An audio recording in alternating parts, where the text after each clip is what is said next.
Jesus Cristo ressuscitou no primeiro dia da semana. Por isso que a gente chama este dia de domingo, o dia do Senhor. O tempo se torna algo, então, muito importante para a igreja, para a nossa história de fé. Este dia, o domingo, é o dia mais importante, então, da nossa fé e para todo o ano litúrgico da igreja. A gente sabe muito bem sobre o ano litúrgico, porque a gente já conversou sobre esse assunto aqui no nosso podcast. Mas a celebração da missa e todas as celebrações litúrgicas, elas entram dentro do tempo e elas têm também algumas modalidades. Para a gente saber um pouco mais sobre as diferentes modalidades das celebrações, eu te convido a fazer essa caminhada com a gente nesse nosso episódio do podcast Vamos Juntos. Vamos juntos! Vamos juntos! Vamos juntos! Vamos juntos! Vamos juntos! Vamos Vamos juntos! juntos! Vamos juntos! Vamos juntos! Vamos juntos! Vamos juntos! Vamos juntos! Vamos juntos!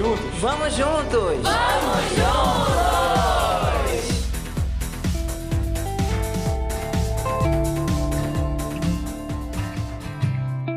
Olá, seja bem-vindo e bem-vinda a mais essa edição do nosso podcast Vamos Juntos. Eu sou o Padre Neto e com muita alegria acolho você aqui nesse espaço para a gente dar muitos passos interessantes rumo ao crescimento da nossa fé, o entendimento das questões da nossa igreja, enfim, sobre vários assuntos que vocês que escutam esse podcast podem enviar para nós. De que jeito vocês podem contribuir sobre os temas dos nossos próximos episódios? Muito simples. Aonde você estiver escutando esse podcast, você pode mandar mensagem. Pode ser pelo Spotify. Se você estiver na Deezer e não tiver como mandar mensagem, você manda pra gente lá no Instagram. Você entra lá no Instagram e procura pela AJS Caetés _. Você vai encontrar esse perfil, ele tem um monte de posts bem atualizados. Clica lá nesse perfil, segue a gente, tá? Aproveita e vai vendo quais são as atividades que a nossa JS aqui de Caetés tem realizado nos últimos meses e manda DM pra gente com o tema do nosso próximo episódio. Você que vai dizer. Então, pelos temas que vocês mandarem, a gente vai seguindo aqui, tá bom? E você também pode encontrar aí alguma outra forma, seja nos comentários do YouTube, se você estiver vendo, manda mensagem pra gente. Gostei desse tema, gostaria que o senhor falasse sobre tal outra coisa. Eu anoto e a gente vai falar sim.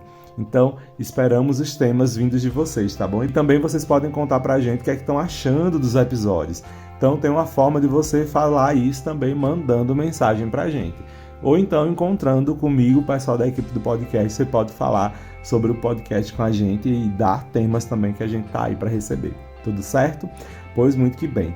Não sei se vocês lembram, né? Mas na introdução eu falei sobre o domingo como o primeiro dia da semana, o dia mais importante para nós, porque é o dia primordial da ressurreição do Senhor.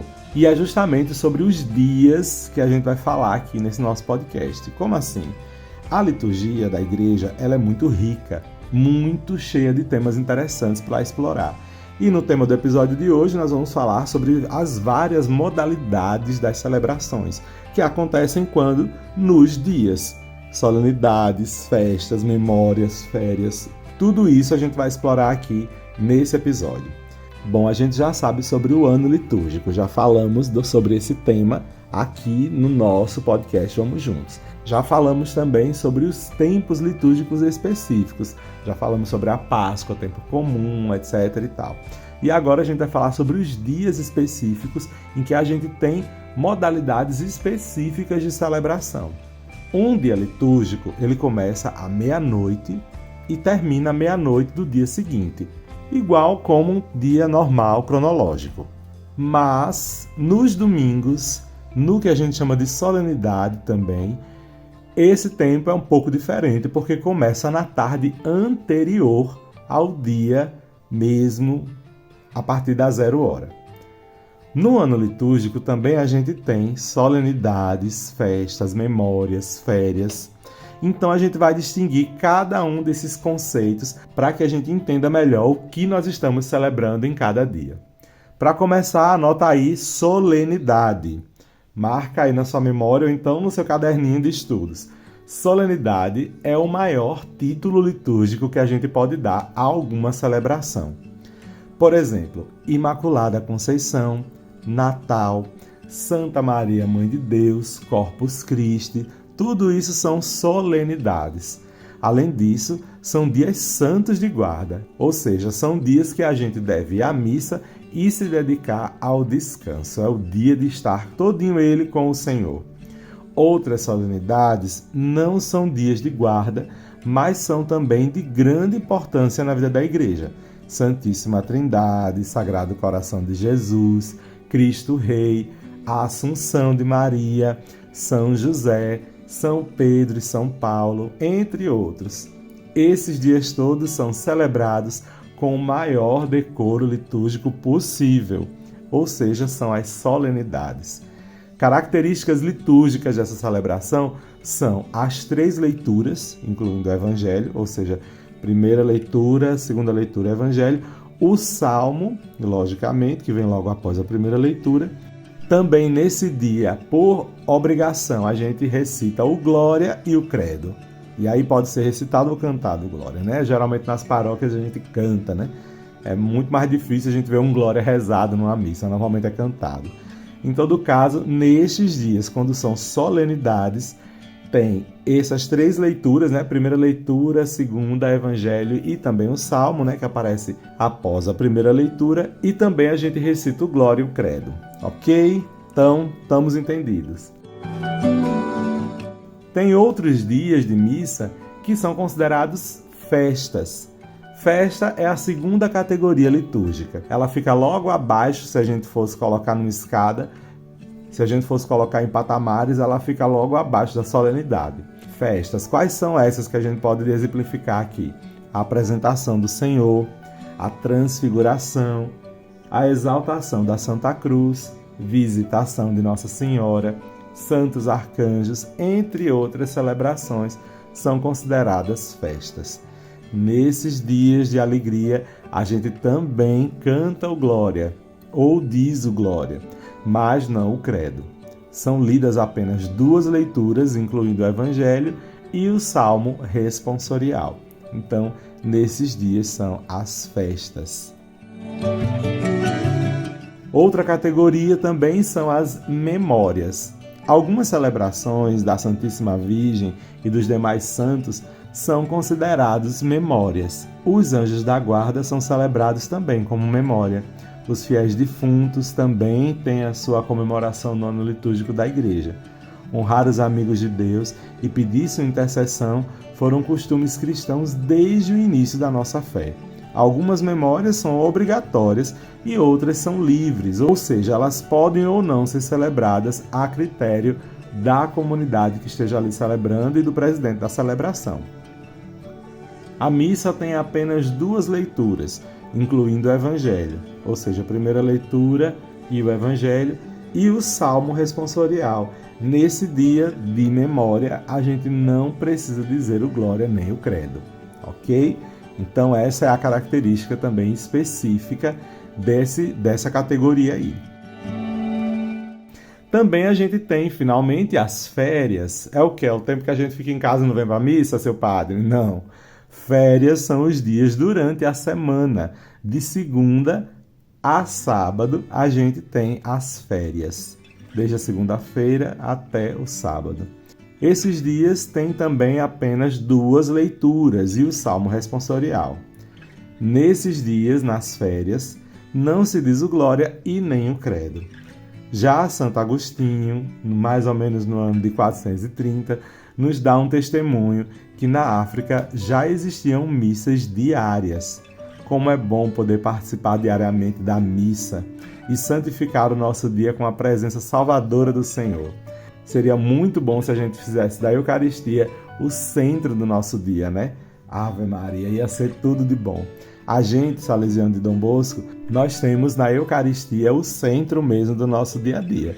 Existem muitas comunidades, graças a Deus, que conseguem celebrar todos os dias. Algumas paróquias não tem como ter celebração todo dia da missa, mas tem como a gente celebrar a palavra e, se possível, até comungar.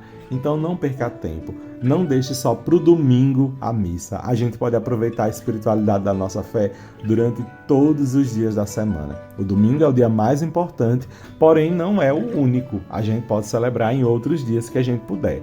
Você pode tirar sim um dia da semana a mais para poder rezar, por que não? É tão bom, quanto mais a gente faz uma coisa com equilíbrio, melhor para nós, né? Bom, vamos estender um pouquinho o nosso assunto, já que a gente falou sobre memória, vamos falar um pouquinho sobre a memória dos santos e a intercessão que eles fazem por nós, para a gente aprofundar aí esse tema dessa modalidade litúrgica. Todos os santos intercedem por nós.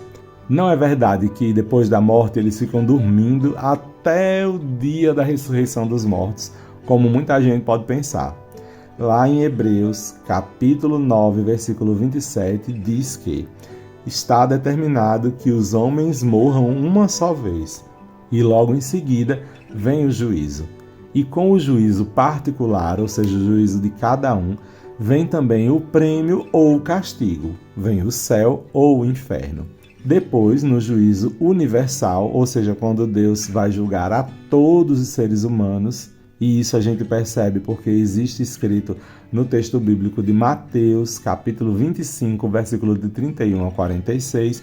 Inclusive é um texto muito lindo, vale a pena a gente ler, eu já falei dele aqui algumas vezes nos nossos episódios.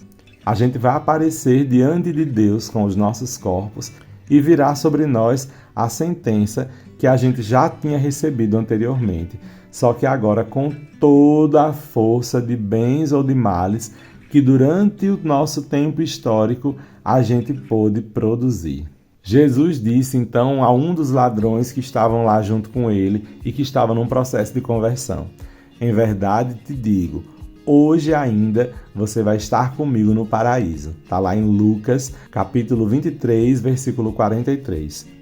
O texto grego não põe vírgula nem dois pontos entre as palavras hoje estarás comigo no paraíso. No texto original em grego, tem uma vírgula logo após do em verdade vos digo.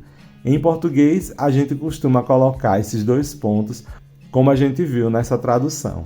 É bom falar dessa falta de vírgula ou dois pontos no texto original, porque algumas pessoas querem entender essas passagens da seguinte maneira: eu te digo hoje, dois pontos, estarás comigo no paraíso. Essa interpretação é falsa e não está de acordo com a língua do Novo Testamento, que é o grego. O latim já traduz corretamente o texto grego. Ele vai dizer em latim: hoje estarás comigo no paraíso, sem vírgula, sem dois pontos, sem nada. É agora que você vai estar comigo no paraíso. Lá no livro do Apocalipse também a gente tem duas passagens que são altamente significativas para o nosso propósito. Quando abri o quinto selo, vi debaixo do altar as almas dos homens imolados por causa da palavra de Deus e por causa do testemunho que eram depositários. Isso está lá em Apocalipse, capítulo 6, versículo 9. Eles clamavam justiça. A outra passagem apresenta o incenso e a oração dos santos sendo oferecidas a Deus. A fumaça dos perfumes subiu da mão do anjo com as orações dos santos diante de Deus, lá em Apocalipse, capítulo 8, versículo 4. Já no Antigo Testamento, bem antes, Eliseu, o grande profeta, fez milagres até depois da morte. Quando um grupo de pessoas ia enterrar um homem, jogaram-no no túmulo de Eliseu, e o morto, ao tocar os ossos de Eliseu, voltou à vida e pôs-se de pé. Isso a gente pode ler no segundo livro dos Reis, capítulo 13, versículos 20 e 21. Por que será que isso aconteceu? Quando o morto tocou os ossos de Eliseu, voltou à vida e ficou em pé. Porque Deus queria manifestar a sua glória através de Eliseu, mesmo depois de sua morte. Também os vivos, homens e mulheres que amam muito a Deus, intercedem sempre por nós após a sua morte. O livro dos Atos dos Apóstolos narra que Deus fazia milagres extraordinários por intermédio de Paulo, de modo que lenços e outros panos que tinham tocado seu corpo eram levados aos enfermos e afastavam-se deles as doenças e retiravam-se os espíritos malignos, como a gente vê lá em Atos dos Apóstolos, capítulo 19, versículo 11 e 12. Em suma, os santos sim intercedem por nós. É por isso que a gente faz a memória dos santos. Eles servem para a gente de inspiração. Então tem tantas missas que a gente celebra tantos santos. Não é o próprio santo que a gente está ali adorando. Não é sobre isso. O santo, então, serve para nós como uma grande inspiração e um grande amigo que vai interceder por nossas causas a Deus lá no céu. Então, vamos dar mais um passo então nesse culto dos santos? Vem comigo. As catacumbas romanas são o testemunho de que já nos primeiros séculos do cristianismo, os cristãos tinham um costume de venerar os corpos de alguns mártires e de alguns papas. Como assim, padre? Pois é, o início da nossa fé contou com isso. No comecinho, como nós éramos perseguidos, um jeito da gente poder celebrar a nossa fé era indo lá no cemitério e ali, cuidando dos corpos dos nossos irmãos falecidos, a gente conversava e ia fazendo a nossa oração em comunidade. Até que o próprio cuidar daqueles corpos também já significaria um culto, porque a gente está agradecendo a Deus e cuidando daquela criação que Ele fez tão linda e tão inspiradora que são os santos. Esses lugares, as catacumbas, acabavam se convertendo na prática em oratórios, lugares de oração. Um bispo cristão do século IV já escrevia para a gente desse jeito: comemoramos os que adormeceram no Senhor antes de nós, patriarcas, profetas, apóstolos e mártires, para que Deus, por suas intercessões e orações, se digne receber as nossas. Cirilo de Jerusalém, grande bispo da Igreja, no seu livro Catequeses Mistagógicas. A festa de Todos os Santos, que é um dos dias que a gente celebra, uma das modalidades que a gente celebra, começou quando o Papa Bonifácio IV converteu o Panteão, lugar onde adoravam-se todos os outros deuses gregos, lá em Roma, inclusive eu estive lá, em uma igreja onde a gente celebrava agora todos os santos. Isso é muito legal, né? Isso aconteceu lá para o século VII. São Bernardo de Claraval, do século XII, perguntava num sermão: para que louvar os santos? Para que glorificá-los? Para que, enfim, esta solenidade? Que lhes importam as honras terrenas a eles que, segundo a promessa do Filho, o mesmo Pai Celeste glorifica. De que lhes servem os nossos elogios? Os santos não precisam de nossas homenagens, nem lhes vale nossa devoção. Se veneramos os santos, sem dúvida nenhuma, o interesse é nosso e não deles. Eu, por mim, confesso, ao recordar-me deles, sinto acender um desejo veemente. Isso ele escreveu para o seu povo no tempo, para fortalecer esse argumento do porquê que a igreja celebra os santos.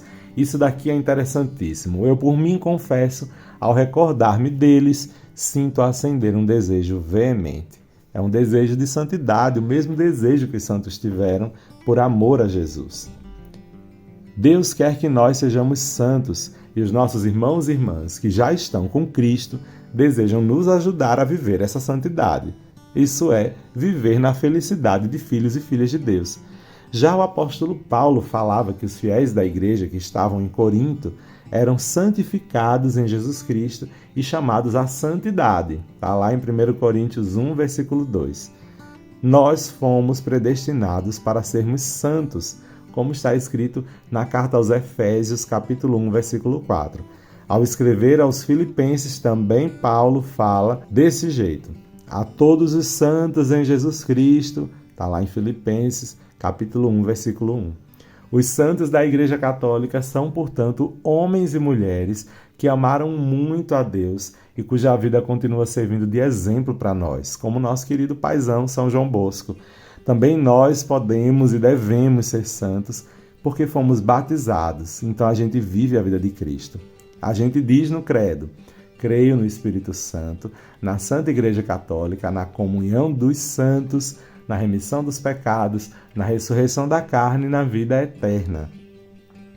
A própria Igreja é comunhão dos santos. uma comum união de realidades santas, fé, sacramento, carisma, caridade, e de pessoas santas entre os 3 estados nos quais a própria igreja existe. O estado glorioso, lá no céu, o estado padecente, que é o pessoal que está a caminho do céu no purgatório, e o estado peregrino, que somos nós que estamos nessa trajetória. Somos uma família, portanto temos algo muito em comum. São bens espirituais que são partilhados entre nós. Por isso, nós somos convidados a viver em comunhão como santos e com os santos, com toda a igreja e com todos os irmãos no mundo inteiro. Que os santos todos intercedam por nós, para que a gente consiga mais facilmente a misericórdia de Deus e também sermos misericordiosos uns com os outros. Então esse nosso podcast de hoje se encerra por aqui com um desejo forte também de que você aí na sua casa, na sua comunidade, valorize sempre mais todas as modalidades de celebração, inclusive da intercessão dos santos. Quero te perguntar, qual o santo que você tem mais devoção? Você vai na missa para fazer memória desse grande homem, dessa grande mulher, ou desse jovem ou dessa jovem? Me conta aí também nos comentários qual o seu santo preferido, seu santo de devoção. Se você pudesse ter um nome de santo, que nome você colocaria em você mesmo? Vamos pensar sobre isso? Pois muito bem, quero agradecer todo mundo que está acompanhando esse nosso episódio do podcast Vamos Juntos. Se você começou a escutar agora, seja bem-vindo e bem-vinda. A gente tem mais de 110 episódios com esse, 111, para poder ouvir, aprender, crescer muito na fé e principalmente compartilhar esse conhecimento com os nossos amigos e amigas. Então, meus queridos, já espero por vocês no próximo episódio e desejo muito a graça de Deus sobre a vida de cada um de vocês, abençoando-os em nome do Pai, do Filho e do Espírito Santo. Amém. Uma boa semana, nos encontramos no nosso próximo episódio. Espero que você, a partir de hoje, veja com mais clareza as modalidades de celebração que a gente tem na igreja e nos encontraremos em breve. Vamos juntos?